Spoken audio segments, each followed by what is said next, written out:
శూద్రులను అతిశూద్రులను అత్యంత క్రూరంగా అణిచివేసినటువంటి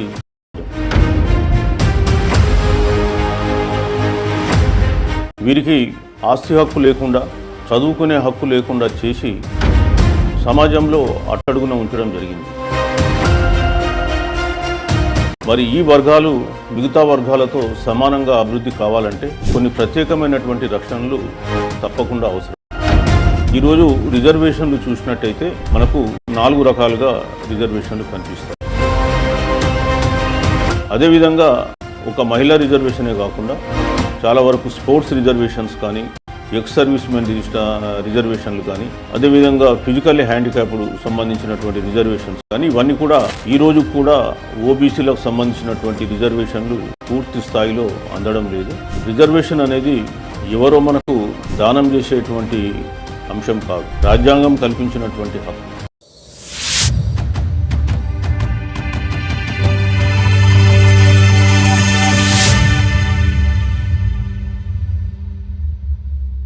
అందరికీ నమస్కారం. ఈరోజు మనం రిజర్వేషన్లు అనే అంశం గురించి తెలుసుకుందాం.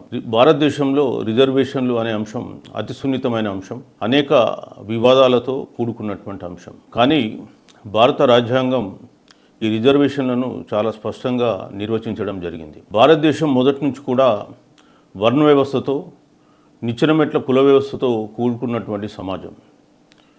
ఈ సమాజంలో శూద్రులను అతిశూద్రులను అత్యంత క్రూరంగా అణిచివేసినటువంటి సమాజం.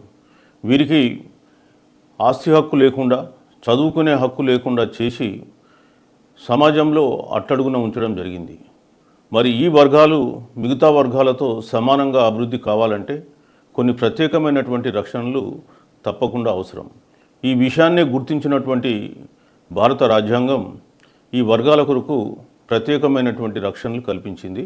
దానికి విశేషంగా కృషి చేసినటువంటి వ్యక్తి అంబేద్కర్ గారు. చారిత్రకంగా చూస్తే రిజర్వేషన్స్ అనేటివి మొట్టమొదట సాహు గారు ఈ భారతదేశంలో వారి యొక్క సంస్థానంలో స్టార్ట్ చేయడం జరిగింది.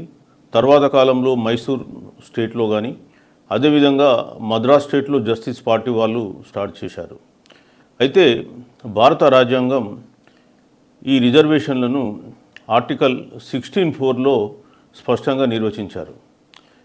ఏదైతే వర్గాలు వేల సంవత్సరాలుగా అణగదొక్కబడ్డాయో ఆ వర్గాలు మిగతా వర్గాలతో సమానంగా పోటీ పడాలంటే కష్టం, కాబట్టి వారికి కొన్ని ప్రత్యేకమైన రక్షణలు ఇవ్వాలనే ఉద్దేశంతో ఆర్టికల్ 16(4)లో ప్రభుత్వ ఉద్యోగాలలో తగు ప్రాతినిధ్యం లేకపోతే ఆ వర్గాలకు ప్రభుత్వ ఉద్యోగాలలో రిజర్వేషన్లు తగినంత ప్రాతినిధ్యం కల్పించాలని చెప్పేసి కోరడం జరిగింది. అయితే ఇందులో ఎంత శాతం అనేటువంటి విషయాన్ని ఆర్టికల్ 16(4)లో రాజ్యాంగ నిర్మాతలు స్పష్టం చేయలేదు.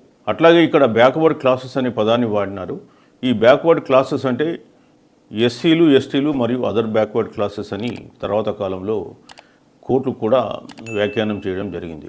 అదేవిధంగా విద్యారంగంలో రిజర్వేషన్కు సంబంధించి ఆర్టికల్ 15(4)లో వీరి యొక్క విద్యా అభివృద్ధి కొరకు ప్రత్యేకమైన ప్రొవిజన్స్ చేయవచ్చు అని చెప్పి తెలియచేయడం జరిగింది.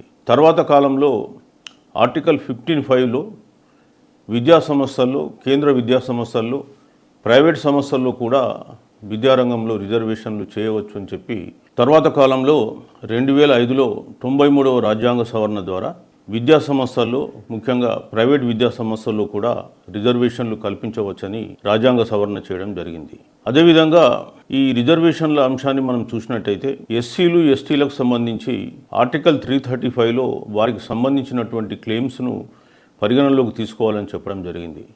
సో దాన్ని దృష్టిలో పెట్టుకొని వారికి విద్యా ఉద్యోగాలలో వారి జనాభా దామాషా ప్రకారం రిజర్వేషన్లు కల్పించడం జరిగింది. ఈరోజు రిజర్వేషన్లు చూసినట్టయితే మనకు 4 రకాలుగా రిజర్వేషన్లు కనిపిస్తాయి.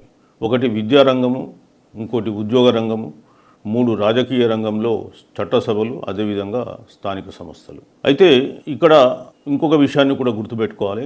భారత రాజ్యాంగంలో ఆర్టికల్ 15లో కానీ 16లో కానీ ఆర్థికపరమైన రిజర్వేషన్ల గురించి ఎక్కడ కూడా చెప్పడం జరగలేదు. కానీ 1991లో పివి నరసింహారావు గారు ఆర్థికపరమైన రిజర్వేషన్లు 10% కల్పిస్తూ మెమో ఇచ్చినప్పుడు ఇందిరా సహాని కేసులో మండల్ రిపోర్ట్ను విన్నటువంటి ధర్మాసనం అందులో 9 మంది జడ్జిల్లో 8 మంది జడ్జిలు ఆర్థికపరమైన రిజర్వేషన్లు రాజ్యాంగపరంగా చెల్లవని చెప్పి తీర్పు ఇవ్వడం జరిగింది. అదేవిధంగా తర్వాత కాలంలో 2005లో ఈ ఆర్థికపరమైన రిజర్వేషన్ల కొరకు మేజర్ సిన్హా కమిషన్ అని అప్పటి మన్మోహన్ సింగ్ గారు అపాయింట్ చేయడం జరిగింది. ఆ కమిషన్ కూడా స్టడీ చేసి రిపోర్ట్ ఇవ్వడం జరిగింది. కానీ ఆ రిపోర్ట్లో కూడా ఈడబ్ల్యూఎస్ రిజర్వేషన్లు లేదు, స్పెసిఫిక్గా రికమెండ్ చేయలేదు. కానీ 2019లో 103వ రాజ్యాంగ సవరణను వారం రోజుల్లో చేసి ఇప్పుడున్నటువంటి కేంద్ర ప్రభుత్వము వారం రోజుల్లో ఈడబ్ల్యూఎస్ రిజర్వేషన్ 10% అమలుపరుస్తుంది. ఆర్టికల్ 16(6) అనేది క్రియేట్ చేయడం జరిగింది. సో ఈరోజు భారతదేశంలో అన్ని వర్గాలకు రిజర్వేషన్లు ఉన్నాయి. రిజర్వేషన్ లేని వర్గాలు ఎవరంటే బీసీలలో క్రీమీ లేయర్గా భావిస్తున్నటువంటి వాళ్ళు, అదేవిధంగా ఓసీలలో ఆర్థికంగా ఎదిగినటువంటి వాళ్ళు, మిగతా వర్గాలందరికీ కూడా ఈ దేశంలో రిజర్వేషన్లు ఉన్నాయి. అదేవిధంగా చట్టసభల్లో రిజర్వేషన్లు తీసుకుంటే ఆర్టికల్ 330 ద్వారా ఎస్సీ ఎస్టీలకు లోక్సభలో వాళ్ళ జనాభా దామాషా ప్రకారం రిజర్వేషన్లు కల్పించాలని చెప్పి తెలియజేయడమైంది. అది కేవలం మొట్టమొదటి 10 సంవత్సరాలకే ఇవ్వడం జరిగింది. తర్వాత కాలంలో ప్రతి 10 సంవత్సరాలకు ఒకసారి రాజ్యాంగ సవరణ చేసి వాటిని ఎక్స్టెండ్ చేయడం జరుగుతుంది. అదేవిధంగా ఆర్టికల్ 332లో శాసనసభలో ఎస్సీ ఎస్టీ వర్గాలకు వారి జనాభా దామాషా ప్రకారం రిజర్వేషన్లు ఇవ్వాలని చెప్పి సూచించడం జరిగింది. ఇక స్థానిక సంస్థల్లోకి వచ్చేసినట్టయితే 243D అండ్ 243T ద్వారా స్థానిక సంస్థల్లో ఎస్సీ ఎస్టీలకు జనాభా దామాషా ప్రకారం రిజర్వేషన్లు కల్పించడం జరిగింది. అదేవిధంగా 243D6 మరియు T6 ద్వారా పంచాయతీరాజ్ మున్సిపాలిటీ చట్టాలలో కూడా కోర్టుల తీర్పు ప్రకారం ఎస్సీ ఎస్టీలకు జనాభా దామాషా ప్రకారం ఇచ్చిన తర్వాత 50% సీలింగ్లో మిగిలినది బీసీలకు ఇవ్వాలని చెప్పేసి కోర్టులు తీర్పు ఇవ్వడం జరిగింది. సో మరి ఆ విధంగా నేడు రిజర్వేషన్లు భారతదేశంలో అమలవుతున్నాయి. సో మనం స్థూలంగా చూసినట్టయితే రిజర్వేషన్లు ఎస్సీ ఎస్టీలకు జనాభా దామాషా ప్రకారంగా విద్యలో, ఉద్యోగాలలో, చట్టసభల్లో, స్థానిక సంస్థల్లో ఇవ్వడం జరిగింది. అదేవిధంగా బీసీలకు సంబంధించి 50% సీలింగు మించకుండా విద్య, ఉద్యోగాలు స్థానిక సంస్థలైనటువంటి పంచాయతీ మున్సిపాలిటీలో ఉన్నాయి. చట్టసభల్లో బీసీలకు రిజర్వేషన్లు లేవు. అదేవిధంగా వర్గాలను చూసినట్టయితే ఎస్సీ ఎస్టీ బీసీ ఈడబ్ల్యూఎస్ ఈ వర్గాలకు రిజర్వేషన్లు ఉన్నాయి. ఈ రిజర్వేషన్లు అన్నీ కూడా వర్టికల్ రిజర్వేషన్స్.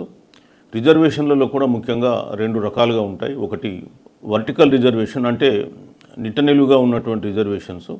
రెండోది హారిజాంటల్ రిజర్వేషన్స్.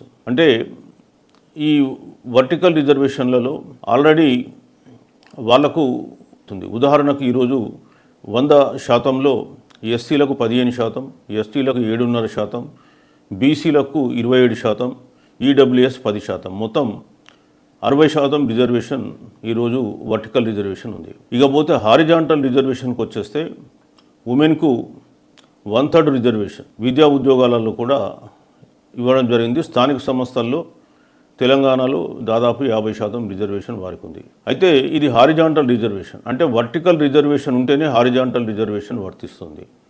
ఇప్పుడు ఎస్సీలకు 15% రిజర్వేషన్ ఉన్నప్పుడు అందులో 1/3 రిజర్వేషన్ అంటే 5% ఎస్సీ మహిళలకు రిజర్వేషన్ రావడం జరుగుతుంది. అట్లాగే ఎస్టీలలో 7.5% ఉంటే కేంద్రంలో 2.5% మహిళలకు రిజర్వేషన్ ఇవ్వడం జరుగుతుంది. అలాగే 27% ఓబీసీలకు ఉన్నప్పుడు 9% వారికి వెళ్ళడం జరుగుతుంది. అంటే మొదలు వర్టికల్గా రిజర్వేషన్లు ఉన్న వర్గాలకే హారిజాంటల్ రిజర్వేషన్ వర్తిస్తుంది. వర్టికల్గా లేనప్పుడు హారిజాంటల్గా వర్తించదు.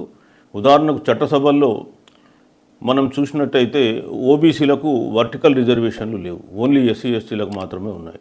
కాబట్టి ఆ ఎస్సీ ఎస్టీలకు మాత్రమే హారిజాంటల్ రిజర్వేషన్ అప్లై జరుగుతుంది.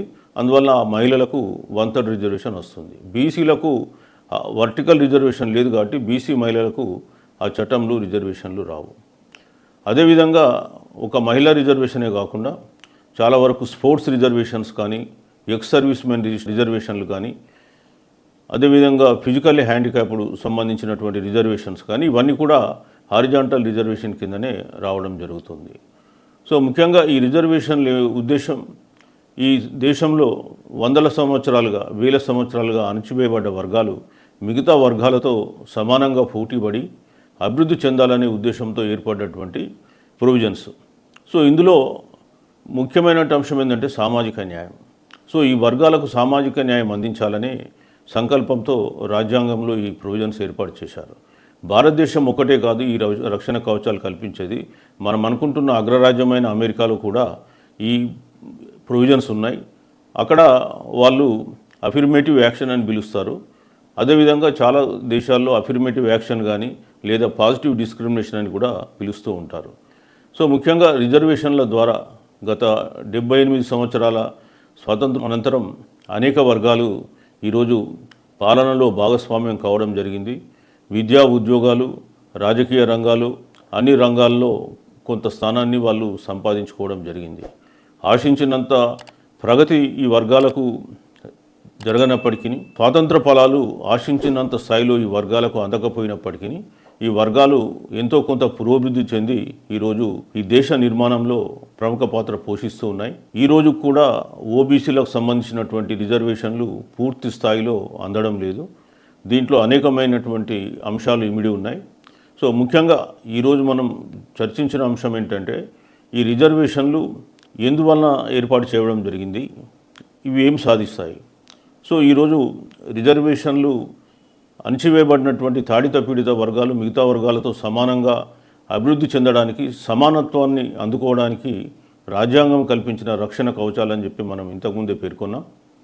అదేవిధంగా ఈ రిజర్వేషన్ల ద్వారానే చాలా వరకు బడుగు బలహీన వర్గాలు తమ యొక్క ఉనికిని చాటుకుంటూ ఉన్నాయి. ఈరోజు రిజర్వేషన్ అనేది ఎవరో మనకు దానం చేసేటువంటి అంశం కాదు, రాజ్యాంగం కల్పించినటువంటి హక్కు. కాబట్టి ఎస్సీ ఎస్టీ బీసీ ప్రజలు బహుజనులు ఆలోచించాల్సింది ఏమిటంటే రిజర్వేషన్స్ రాజ్యాంగం ఇచ్చిన హక్కు, ఆ హక్కును వాళ్ళు అందుకోవాల్సిన అవసరం ఉంది. రాజ్యాంగపరంగా రిజర్వేషన్లు 50% లోబడి ఉండాలని ఎక్కడా లేనప్పటికీ కోర్టులు వ్యాఖ్యానించడంతో ఈరోజు రిజర్వేషన్లు 50% పరిమితం చేశారు. అవే కోర్టులు ఈడబ్ల్యూఎస్ రిజర్వేషన్లో 10% ఎక్స్ట్రా కూడా అలౌడ్ చేయడం జరిగింది. సో ఈరోజు 50% సీలింగ్ అనేది గతించిన అంశం. ఈరోజు ఉన్నటువంటి అంశం 60%. ఇది ముఖ్యంగా ప్రజలు గమనించాల్సిందిగా కోరుతున్నాను.